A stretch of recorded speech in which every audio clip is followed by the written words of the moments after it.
Konnichiwa sa mga kulit ko dyan. Samahan niyo ako today dahil may time ako mag-vlog, guys. Dahil may day off din naman ako, no? Ano naman kala niyo sa akin, guys, diba? So, kita niyo naman, di ako naka-aura today dahil ayan. O, diba? Talaga naman pang mahabang lakaran ng aurahan natin today, ang ating outfit for today. Maglalakad lang ako, guys. Parang feel ko talagang maglakad. Kasi, tingnan niyo naman yung weather, diba? Napakaganda. Parang, ang sarap lang maglakad ng nakikita mo yung paligid mo. And dito nga sa malapit sa akin, guys, ayan. Sa unahan ko is merong malaking bagong bukas na park dyan. And parang nag-open sila ng, kasi autumn season na, guys. So kaya nakikita nyo, mga kalbo na yung mga puno. And nag-open sila dyan ng, yan yung malaking parang playground ng mga bata. So pagka weekends, ang daming tao dyan.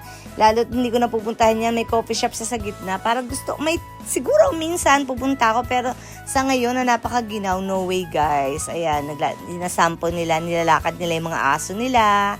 Diba, guys? Ako na lang maglalakad. Total, mukha naman akong aso. Charis! So, ayun na nga, guys. O, diba? Sa unahan yan, merong stadium. Yung mga naglalaro ng soccer dyan. Ayan, nakikita nyo yung parang yung goal na diba? So, ayan, dyan sa unahan din namin yan. Actually, guys, sa Kawasaki, marami kang pwedeng pag-ikutan eh. Kaya lang talaga, wala akong hilig gaano.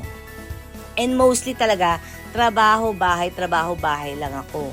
And since Monday ngayon, hindi ko in-expect na parang merong nagkakanta-kanta sa harap ng station. Bakit ka ako? Parang nagkakagulo-gulo sila dyan, nagbibideo lahat ng mga kababaihan. Kaya naman pala, merong dyan, merong koya, o siguro tipis nila, o yes! Pak, boom, pak. So, since hindi ako mahilig sa mga ganyan, dito ako sa aking goal, guys. Ayan, dahil meron akong 5,000 points, and hanggang next year pa naman yan. Kaya lang may kailangan akong bilhin, sayang din naman, guys, diba? Sa Big Camera, may 5,000 akong points, so bibili ako ng kailangan ko.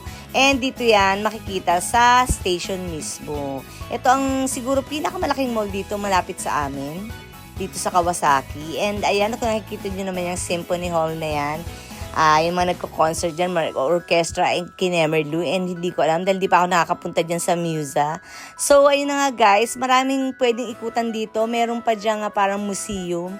Pero hindi ko siya talaga pinupuntahan or wala akong balak puntahan dahil hindi nga ako mahilig ganong mag-iikot. Katulad niyang Coach, yan yung mga puro branded na mga shop dyan.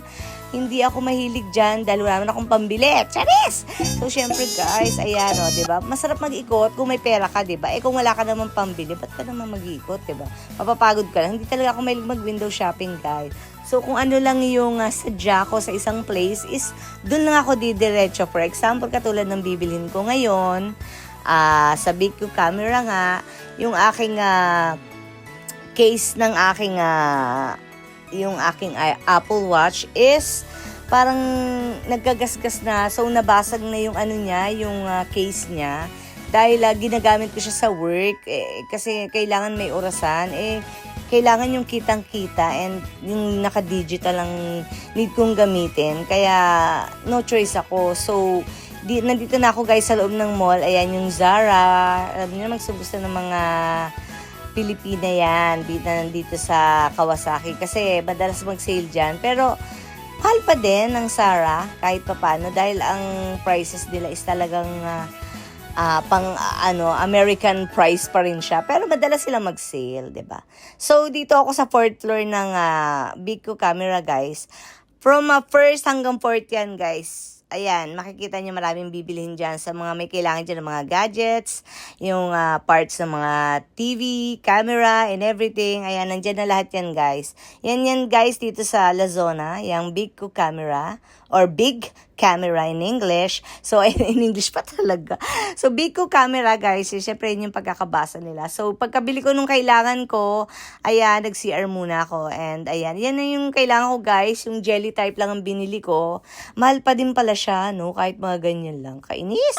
So, ayun nga, guys. Hindi ko naubos yung points ko, kaya pwede pang magamit. So, since, ayan, malapit na ako sa bahay, guys, dumaan din ako ng Daiso. Kanina, fresh pa yung mga paa ko. Ngayon, ang sakit-sakit na. Kaya, sabi ko, parang sapatos ko, bumuka na. And never yan!